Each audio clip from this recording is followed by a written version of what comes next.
Boa noite, meus irmãos, minhas irmãs. Que a paz do Cristo esteja em cada um de nós. Que a espiritualidade guardiã dessa casa, que sempre nos acolhe com tanto amor, receba hoje as nossas reflexões e nos ajude nessa noite, sustentando nossos pensamentos e os nossos sentimentos. Então hoje a gente vai conversar um pouco sobre o mandamento maior, que acredito que todos aqui conheçam, mas muitos poucos conseguem vivenciá-lo na sua plenitude. Porque é fácil amar aqueles que nos entendem, que nos agradam, que nos elogiam, que pensam como nós. O difícil é amar quem nos contraria, quem nos fere, ou ainda amar quando o nosso orgulho grita mais alto do que a nossa consciência. Mas é aí, meus irmãos, quando fica difícil amar o próximo, é que o verdadeiro evangelho de Jesus se inicia. Eu queria começar contando uma história para vocês, ilustrativa, para a gente depois refletir juntos. Então tinha uma senhora já idosa que frequentava um centro espírita já há muito tempo. E um dia ela chegou bastante abatida, bastante abalada lá no centro e desabafou. Eu oro todos os dias, eu estudo o Evangelho, eu leio o Evangelho, eu frequento essa casa há tanto tempo, mas eu ainda tenho uma dor tão grande dentro de mim. E alguém pergunta para ela, mas que dor é essa, minha irmã? E ela responde, eu não consigo perdoar uma pessoa da minha família que me feriu há muito tempo. Então vejam que profundo, vamos refletir juntos sobre isso. Ela sofria, a dor dela não era por falta de conhecimento do Evangelho, não era por falta de estudá-lo. A dor dela era porque ela ainda não tinha pacificado o seu interior. Ela ainda não conseguia viver o que ela sabia, o que ela conhecia sobre o Evangelho. Então, muitas vezes, o problema não é conhecimento. Geralmente a gente sabe o que é o certo a se fazer.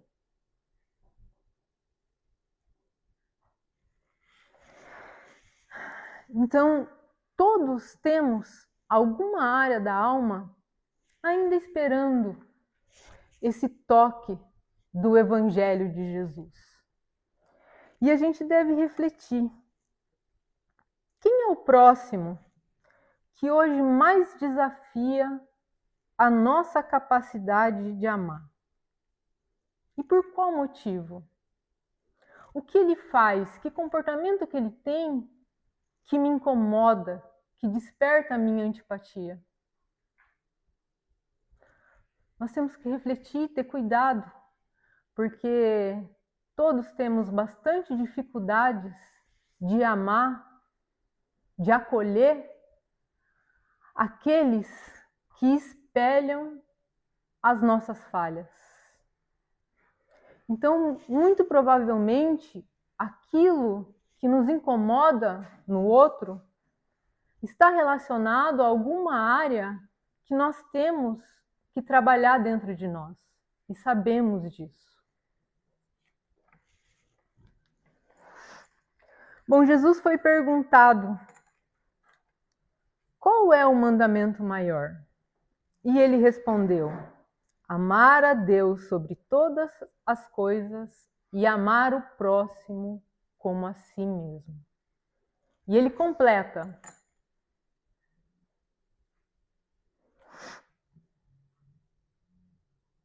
toda a lei e os profetas se resumem a esses mandamentos, também conhecidos como regra de ouro. Então, meus irmãos, tudo que a gente precisa saber é amar. Amar a Deus e amar o nosso próximo. Então, se a gente quer uma medida da nossa evolução espiritual, a pergunta que a gente deve fazer não é quanto conhecimento a gente tem, quantos livros você leu, quantas palestras você assistiu. A pergunta que importa é o quanto já aprendemos a amar.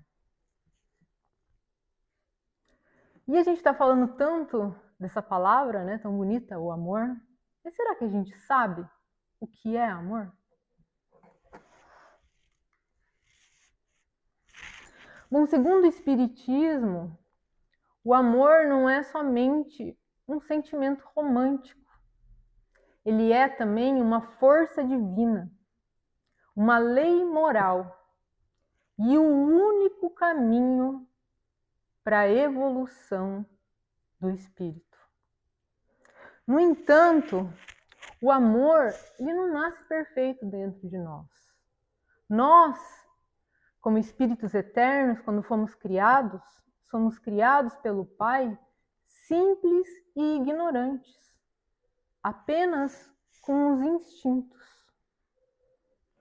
E nós só vamos aprender a amar ao longo das nossas reencarnações.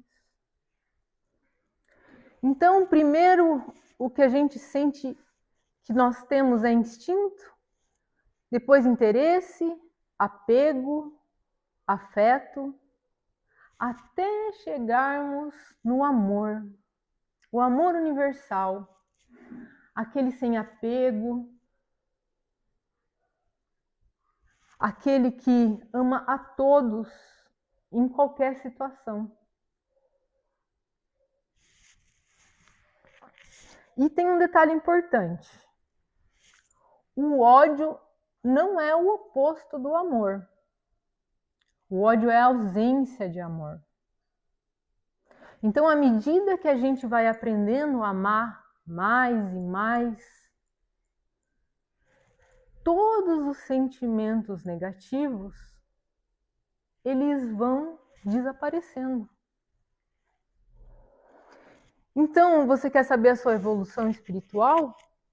Quanto de sentimentos negativos você ainda carrega? Porque todos eles são ausência de amor. Ou ainda que são despertados dentro de você diante de uma determinada situação. Porque, por exemplo, hoje, quando a gente liga a TV, o que nós vemos? Guerra, assassinatos cruéis, feminicídio, polarização política, corrupção. E o que nós sentimos diante disso? Amor? Difícil, né? Mas o amor universal é isso. O amor que um dia nós vamos conseguir sentir é amar a todos em qualquer situação. Então, sim, nós vamos amar aquele que joga bomba, aquele que mata, aquele que rouba. Não porque ele está certo, mas porque nós compreendemos que ele não sabe ainda fazer melhor. Então, nós não acolhemos o erro, acolhemos o espírito, que também está na caminhada da evolução, assim como nós. Então, se a nossa trajetória de evolução espiritual fosse partir do ponto A até o ponto B, eu diria que 99,9% de nós, eu me incluo nessa, estamos aqui no comecinho do ponto A. Nós estamos engatinhando ainda. Então, ainda temos bilhões e bilhões e bilhões de anos pela frente, muitas e muitas reencarnações, até a gente aprender esse amor sem desapego. Mas nós vamos chegar lá. Eu estou falando isso para vocês porque muitas vezes a gente cobra perfeição. E isso é impossível. nesse mundo, nesse estágio que estamos.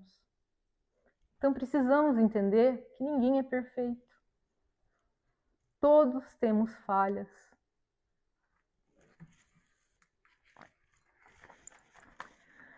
Jesus ainda nos deixou uma medida muito prática de como praticar o amor ao próximo.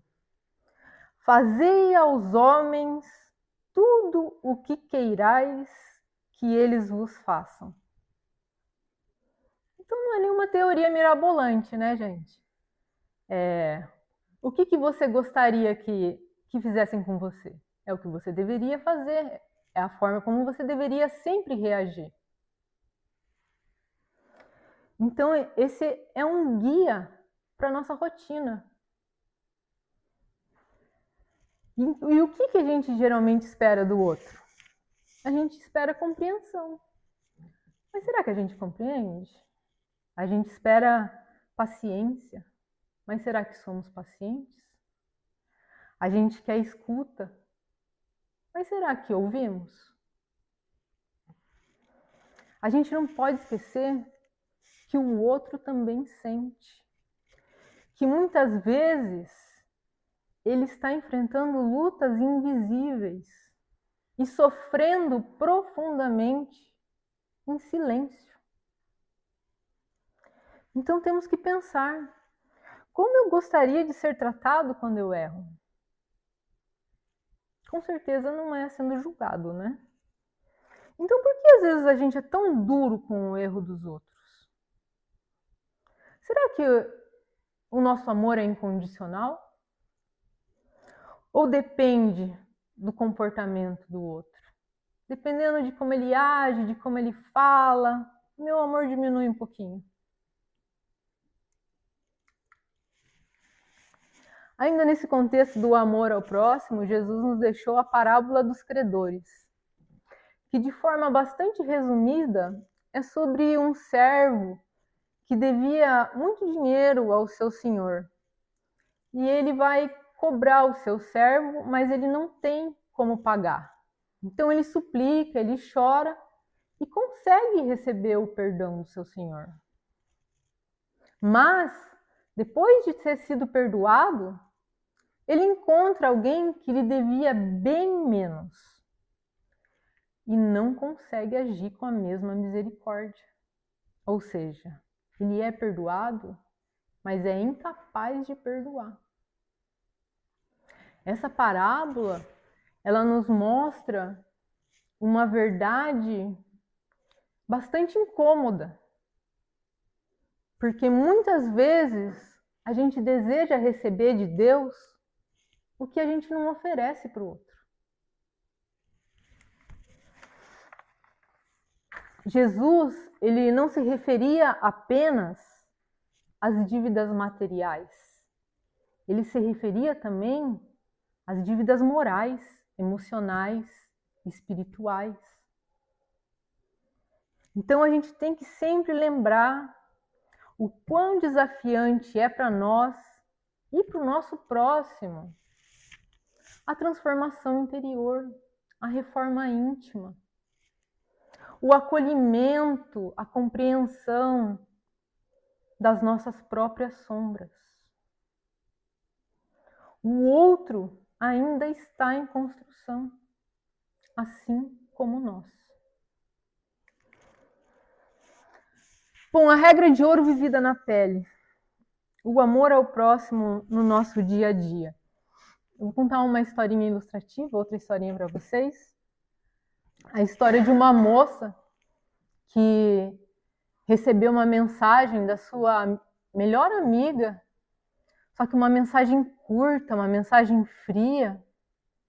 Tipo quando a gente manda um textão para uma pessoa que a gente gosta muito, abre o nosso coração e a pessoa responde com emoji de positivo.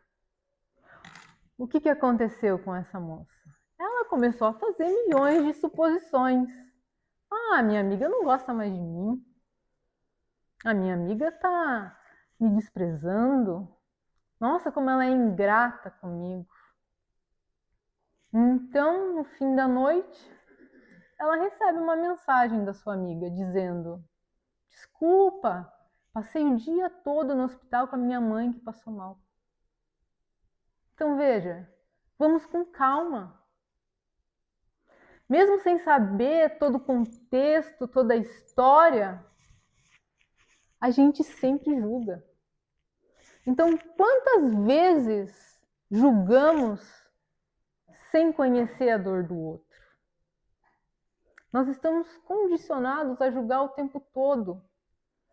E a gente tem bastante dificuldade de julgar para o lado positivo, né? De tentar se colocar no lugar do outro.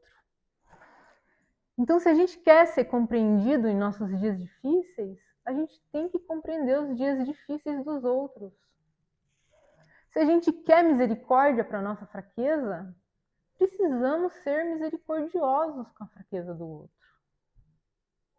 Quantos conflitos, quantas situações desagradáveis a gente passa na nossa vida que não nasceram da maldade do outro, mas da nossa falta de empatia, de se colocar no lugar, de acolher ele como ele é, sabendo das suas falhas.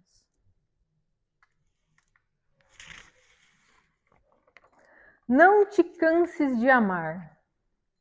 Que frase linda, né? Essa é uma frase da Joana de Ângeles encontrada no livro Garimpo de Amor. Não te canses de amar. E que frase necessária para os dias de hoje. Que o mundo nos ensina a desistir rápido das pessoas, dos vínculos, dos esforços de reconciliação. Porque a vida, às vezes, machuca. As pessoas, elas nos decepcionam. As situações difíceis, às vezes, cansam. Então, a gente precisa ter cuidado para não endurecer, para não criar uma casca. Porque o Evangelho, ele nos ensina outra coisa. Não aceitar abuso, não permanecer em relação tóxica. Mas não podemos deixar o nosso coração secar. Porque um coração seco, ele já não acolhe, ele já não compreende, ele já não ama. Então eu insisto, não te canses de amar. Quantas pessoas a gente conhece que sofreram muito na vida, que tiveram muitos relacionamentos difíceis e que começam a confundir a autoproteção com o endurecimento. Então elas nos dizem: eu não quero mais amar ninguém porque eu não quero mais sofrer. No entanto, quando a gente fecha as portas para a dor, nós estamos fechando também a porta da luz, do aprendizado, do crescimento.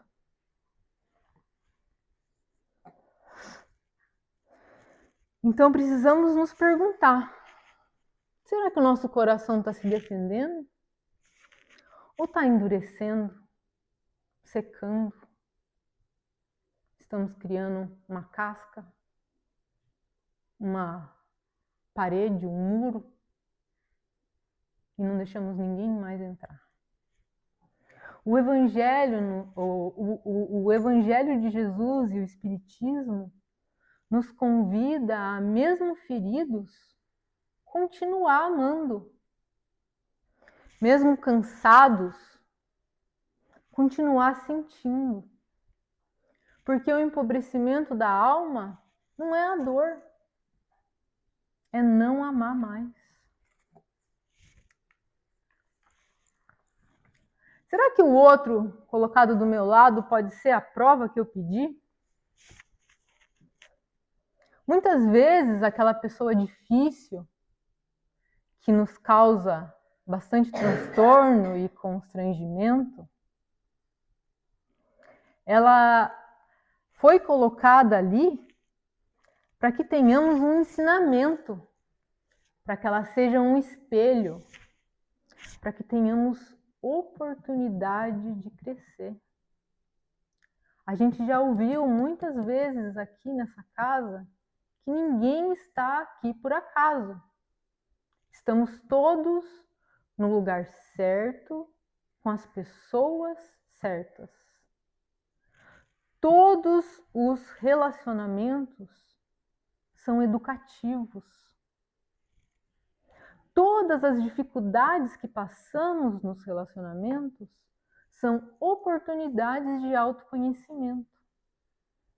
Então, aquela pessoa que me magoa, que me fere, muito provavelmente é a prova que você pediu antes de reencarnar. É a lição que você sabia que precisava aprender antes de reencarnar. Porque as pessoas difíceis, elas são as que mais nos ajudam a crescer.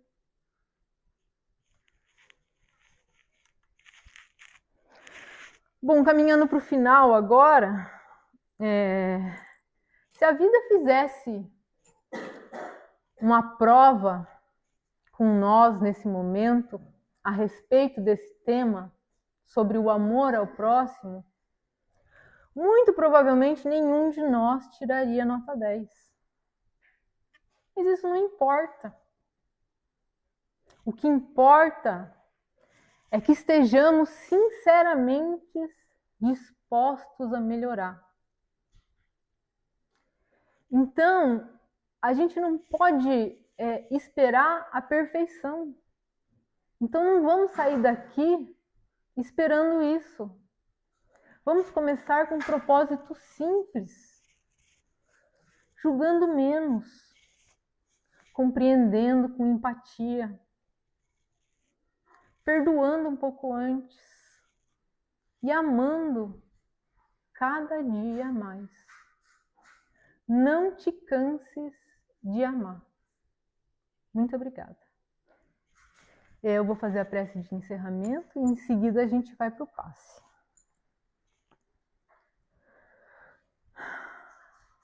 Obrigado, meu Deus, obrigado, Pai, por essa oportunidade. Obrigado pelo dom da vida, por estarmos aqui, crescendo, aprendendo, provando, espiando. Que possamos, Pai, manter os nossos pensamentos, os nossos sentimentos sempre elevados no amor, para que recebamos a inspiração do alto nessa caminhada tão difícil aqui na Terra. Que possamos buscar sempre nos ensinamentos do Mestre Jesus como agirmos, como nos comportarmos nos nossos relacionamentos e que seja sempre com amor, com caridade, com benevolência, com paciência, com indulgência e com perdão. Obrigado, Pai, por tudo. Fica conosco e que assim seja. Pai nosso, que estais nos céus, santificado seja o vosso nome. Venha a nós o vosso reino. Seja feita a vossa vontade, assim na terra como no céu. O pão nosso de cada dia nos dai hoje. Perdoai as nossas dívidas, assim como nós perdoamos os nossos devedores. E não nos deixeis cair em tentação, mas livrai-nos do mal. Que assim seja.